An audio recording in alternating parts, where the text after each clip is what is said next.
안녕하세요. 말씀이 삶이 되기까지 바이블 라이프 이은미 목사입니다. 오늘은 교회에서는 목회자의 결정에 따라야 하나요? 교회는 다수결이 아니라 신정이라고 하는데 맞는 말인가요? 라는 질문입니다. 조금 껄끄러운 질문인데요.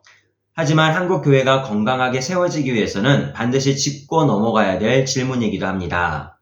이 질문은 교회의 의사 결정과 정치와 연결되어집니다. 더 크게 보면은 교회의 주권, 주도권에 관한 것이지요. 물론 교회의 머리와 몸은 예수 그리스도입니다.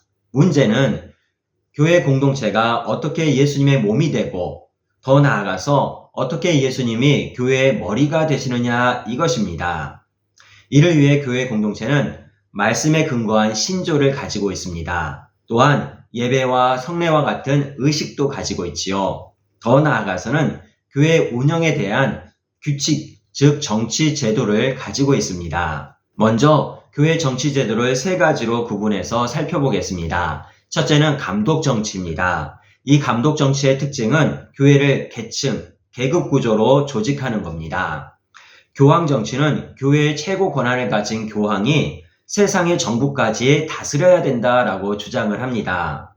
이 부분은 성공회처럼 국가 수반의 관할을 인정하는 감독 정치와는 구분되어집니다. 반대로 감리교의 경우는 국가 수반의 다스림을 거부하기도 합니다. 둘째는 회중 정치입니다. 회중 정치의 특징은 국가의 다스림과 교회의 계층, 계급의 구조에 반대하는 것이지요. 그래서 회중이 직접 목회자를 선택하거나 교회 권징을 하게 됩니다. 셋째는 장로 정치입니다. 장로 정치의 특징은 국가와 교회의 영역을 분리하고 두 기관의 동등됨을 주장하는 것이지요. 그와 동시에 성도들의 자유와 평등을 중시합니다. 그래서 장로라는 대표를 선택해서 대의 정치를 하는 민주주의 체제를 말합니다. 이제 장로교를 중심으로 살펴보겠습니다. 장로 정치를 채택했음에도 불구하고 대의민주주의 체제를 왜곡하는 그런 부분이 있습니다. 그리고 그 중심에는 목회자나 특정인이 자리하고 있습니다.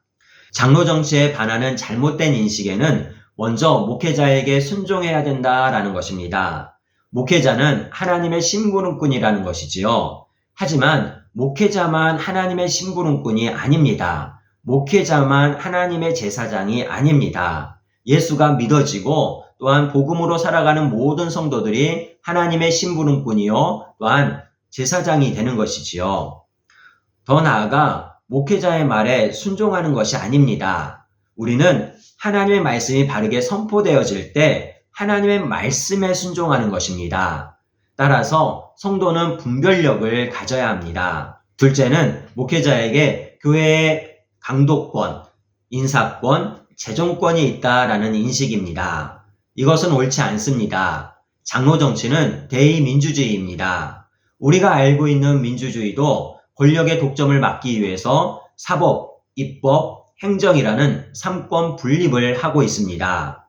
이는 인간이 권력에 얼마나 취약한지 역사 속에서 경험한 데서 나온 제도이지요. 목회자에게는 강도권과 치리권이 있습니다. 하지만 이 치리권도 다른 장로들과 협력을 해야 되는 것이지요. 그러므로 목회자에게는 온전히 강도권이 주어집니다. 따라서 목회자는 하나님 말씀을 바르게 전하고 또한 성도들이 말씀대로 성숙해 가는데 집중해야 되는 것이지요. 셋째는 교회는 하나님의 통치하시는 신정이다라는 것입니다.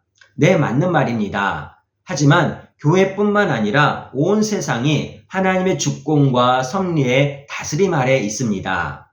문제는 하나님의 다스림이 한 사람을 통해서 이루어진다는 것이 위험하다라는 것이지요. 이는 독재자 혹은 교주로 가는 지름길입니다.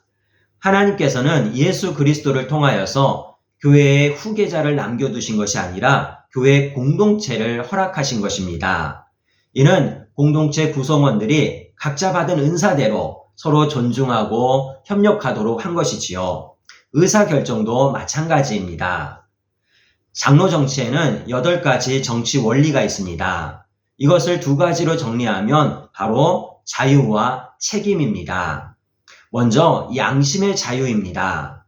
양심의 주제는 오직 하나님 한 분밖에 없습니다. 따라서 하나님 외에 그 누구에게도 나의 양심의 주도권을 빼앗겨서는 안 됩니다. 즉, 부당한 교훈과 명령을 거부할 수 있다라는 것입니다. 교회의 자유도 마찬가지입니다. 교회의 본질을 훼손하는 외부 기관의 강요에 대해서는 교회는 저항할 수 있다라는 것이지요. 우리 믿음의 조상들이 그렇게 했습니다. 둘째는 성도의 책임입니다. 복음을 위해 목회자는 목회자의 역할을 책임있게 감당해야 됩니다. 또한 직분자는 직분자의 역할을 책임있게 감당해야겠지요. 즉, 모든 성도들은 경건의 삶을 위해서 구별되어진 자로서의 책임을 다해야 합니다. 자, 처음 질문으로 돌아가 보겠습니다.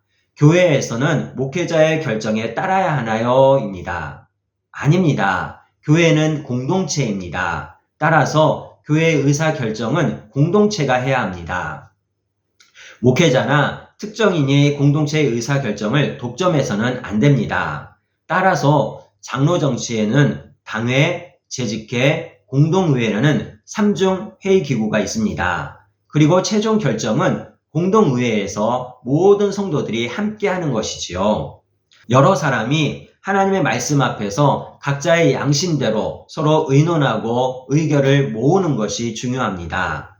한 개인이 의사결정을 독점하는 것보다 그 부작용이 그나마 덜하기 때문이지요.